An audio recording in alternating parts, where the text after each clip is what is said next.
Alléluia. Mon frère, ma sœur, n'arrête jamais de dire Alléluia.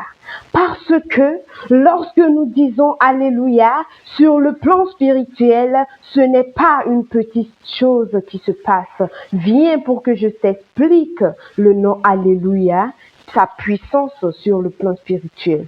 Alléluia, en hébreu se dit Alléluia, parce que ça vient d'une racine hébraïque. Alléluia est un nom hébreu. Alléluia en hébreu. Et lorsque nous disons Alléluia, Alléluia vient d'une racine hébraïque maintenant qui est halal. Et halal veut dire louer, glorifier, adorer, mais pas n'importe quelle louange. C'est le fait de tressaillir de louange, louer d'une façon extrême, d'une façon excessive. Et j'aimerais vous dire que lorsque nous disons Alléluia, ce n'est pas une œuvre de la chair ni du sang. Ce n'est pas la chair ni le sang qui rentre en action, mais c'est notre âme qui tressaillit de louange pour l'Éternel. C'est notre âme qui loue l'Éternel d'une façon excessive.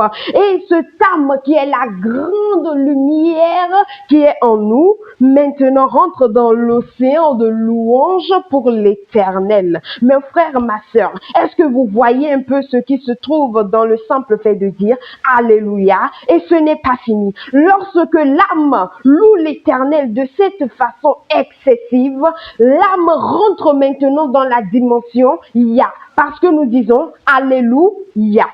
Et maintenant, le Ya, c'est le diminutif du nom de Yahweh, du tétragramme, le Yud-He-Vav-He en hébreu, le Yahweh.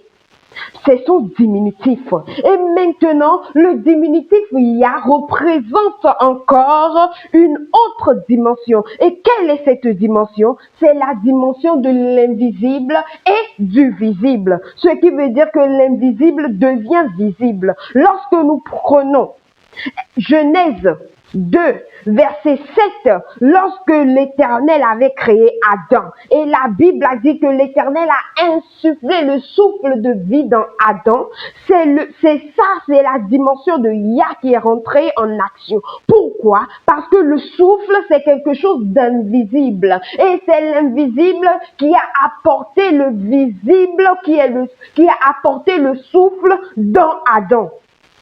Est-ce que quelqu'un comprend ce que j'explique? C'est l'invisible qui a apporté le souffle dans Adam. Et maintenant, la Bible a dit que Adam est devenu une âme vivante.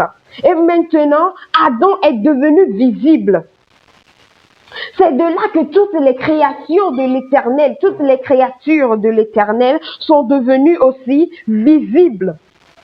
Donc, juste, j'aimerais te dire à toi que lorsque tu dis Alléluia, c'est ton âme qui tressaillit de louange pour l'Éternel. Et maintenant, quand ton âme tressaillit de louange pour l'Éternel, les choses invisibles, les promesses de l'Éternel sur ta vie, qui sont toujours dans l'invisible, deviennent alors visibles. La guérison est visible, la santé est visible, le succès est visible, la solution à tes problèmes est maintenant visible. Et alors, tu vois que tout prospère pour toi.